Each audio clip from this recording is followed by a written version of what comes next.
Life often forces us to confront a profound truth. People come and go. We form connections, build relationships, and anchor our emotions to these bonds. But what happens when they break? How do we handle the emotional weight of someone no longer occupying the same space in our lives?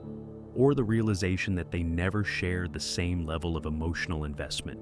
Questions like, how do I stop caring? Or, can I emotionally detach without losing a part of myself? Naturally arise. This is where the wisdom of Stoicism, particularly the teachings of Marcus Aurelius, provides guidance. The Stoics were not advocates of suppressing emotions. Instead, they mastered the art of navigating emotions to regain clarity and inner peace. Emotional detachment isn't about becoming indifferent, but about reclaiming the power to act without being ruled by feelings. Here, I'll walk you through 5 timeless Stoic principles, drawn from Marcus Aurelius's teachings, to help you emotionally detach from someone. This isn't abstract philosophy. It's actionable advice to transform how you relate to yourself and others. Rule 1. Embrace the impermanence of life. Marcus Aurelius reminds us, everything we hear is an opinion, not a fact. Everything we see is a perspective, not the truth. When we form attachments, we often cling to a narrative we've created about someone's significance in our lives. But the reality is that all relationships are transient. People leave through distance, fading intimacy, or death. This might seem bleak, but it's the first step to detachment. Acknowledging impermanence. When you accept that no bond is eternal, you become more present. Imagine holding a handful of sand. The harder you squeeze, the faster it slips away. Life works the same way. The tighter we hold on to someone, the quicker they seem to drift. I learned this lesson through a decade-long friendship. We shared everything, dreams, fears, and countless conversations. But as time passed, our connection waned. I resisted the change, clinging to what once was, but the emotional weight was suffocating. Only when I embraced the impermanence of our bond did I find peace. Marcus Aurelius might have said, accept that things end, and you will suffer less when they do. Rule 2. Master your emotions with rational thought. It's easy to feel like emotions control us. Pain, anger, sadness, they seem involuntary. But Marcus Aurelius believed otherwise. You have power over your mind, not outside events. Realize this, and you will find strength. Emotions don't control us. They are shaped by our thoughts, beliefs, and interpretations. Consider a breakup. The overwhelming emotions come not from the event itself, but from the stories we tell ourselves about it. Why did this happen? Or, how could they move on so easily? Stoicism teaches us to interrupt these spiraling thoughts. Instead of fueling your suffering, focus on the facts. Marcus Aurelius reminds us, the soul becomes dyed with the color of its thoughts. Imagine sending a heartfelt text to someone, waiting hours for a reply, and spiraling into worry. Did I offend them? Don't they care? The delay itself isn't causing the emotional storm. Your assumptions are. The Stoic approach is to pause and examine the situation rationally. What are the facts? They haven't responded. Anything else is speculation. I've been there. A close friend stopped responding during an important conversation. As hours turned into a day, my mind ran wild. They're upset. Our friendship is over. But when I reached out calmly the next day, they explained they'd been overwhelmed and unaware of my distress. That moment taught me the power of controlling my thoughts instead of letting them control me. Rule 3, practice negative visualization. Negative visualization might sound counterintuitive. Why imagine losing something or someone you care about? But this practice, a cornerstone of Stoic philosophy, isn't about pessimism. It's about preparing your mind for life's inevitable losses. By envisioning scenarios where you no longer have what you cherish, you cultivate gratitude for the present and resilience for the future. It's not about hardening yourself, but recognizing that nothing is truly guaranteed. This mental preparation strengthens your ability to let go when the time comes. For example, think about a relationship you deeply value. Now, imagine what life would look like without it, not as a way to dwell on potential pain, but to remind yourself that your happiness doesn't hinge solely on this bond. This exercise, championed by Marcus Aurelius, helps us detach, not by numbing ourselves, but by equipping us to face the inevitable with grace.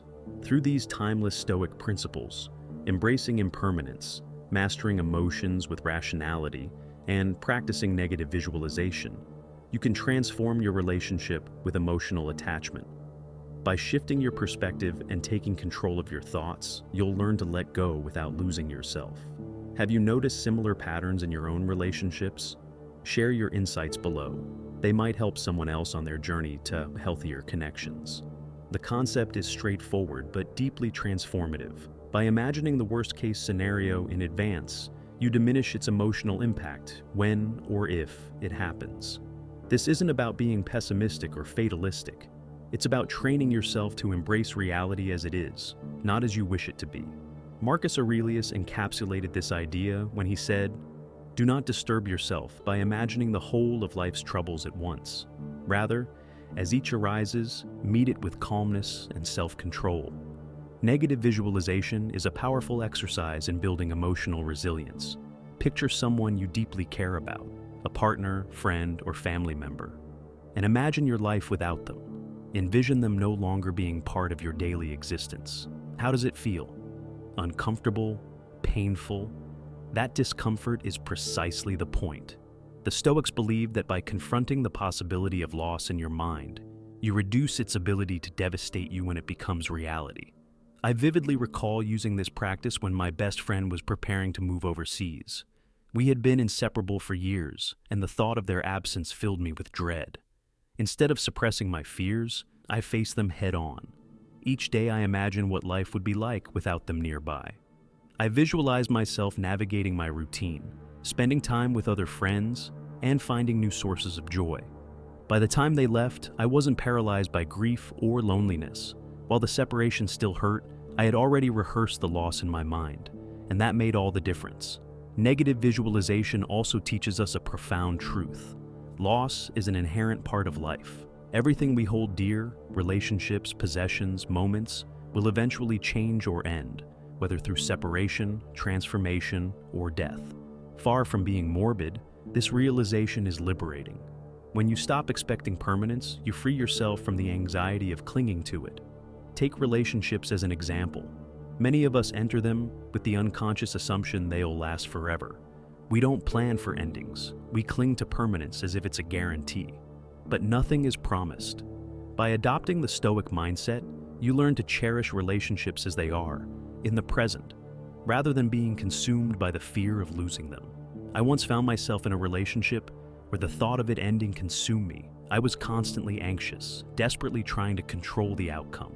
When I began practicing negative visualization, I started imagining life after the relationship.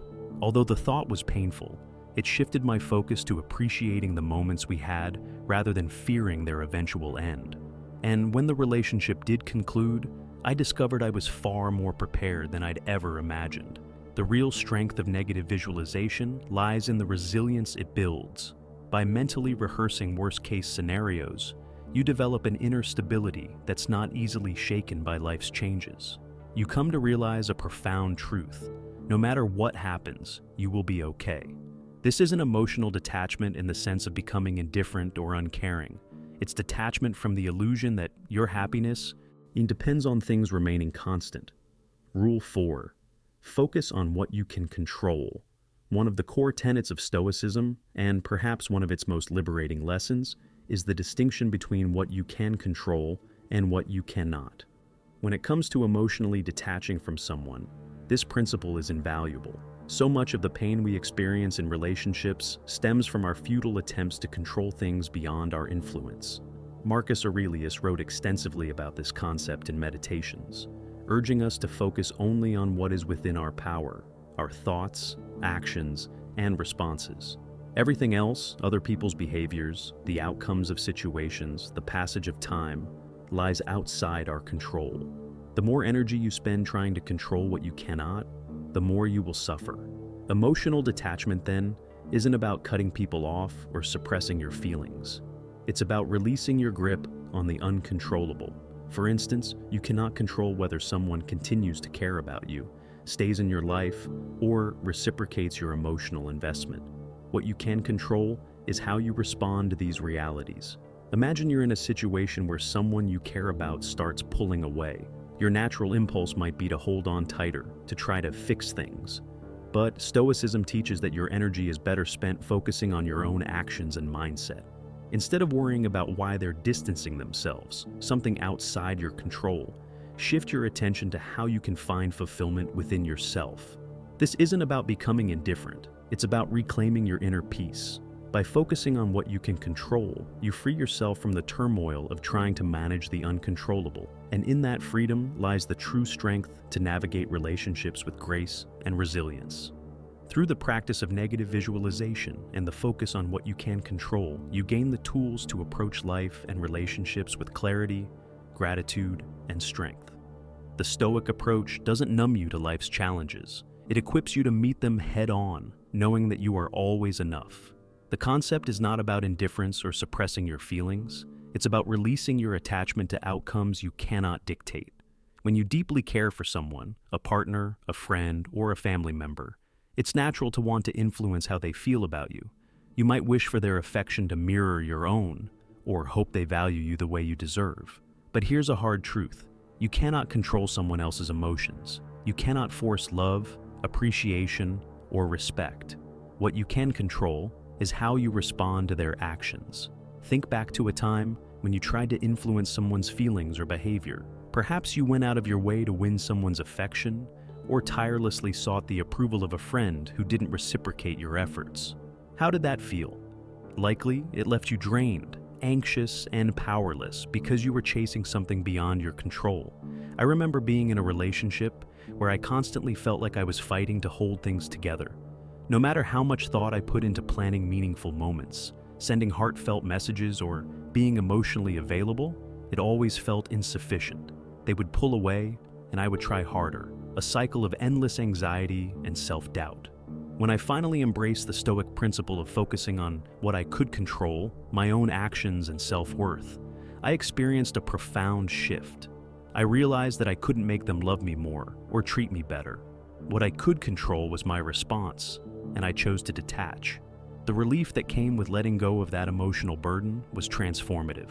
One of the most freeing realizations you can have is understanding the power of emotional autonomy. Your happiness, peace, and stability should not hinge on someone else's behavior or feelings.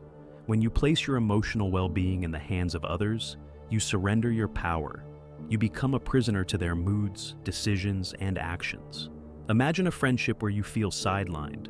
Your friend no longer makes time for you like they used to, and you feel neglected. Naturally, this hurts, and you may find yourself questioning what you did wrong or why they've changed. But here's the key. Their behavior is beyond your control. What lies within your power is your response. Will you spend your energy chasing after someone who no longer prioritizes you? Or will you focus on nurturing relationships and activities that bring you joy and fulfillment? By redirecting your attention to what you can control, your emotional state, you reclaim your power.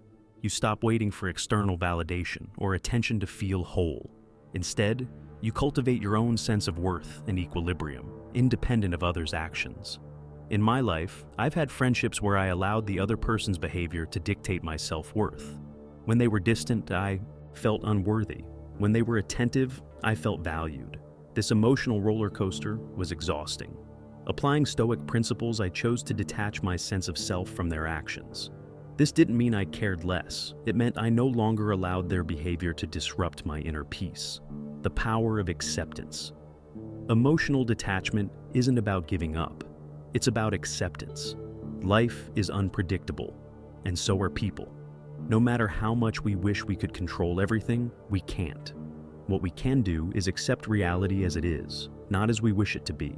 Imagine going through a breakup. You feel lost, hurt, and overwhelmed.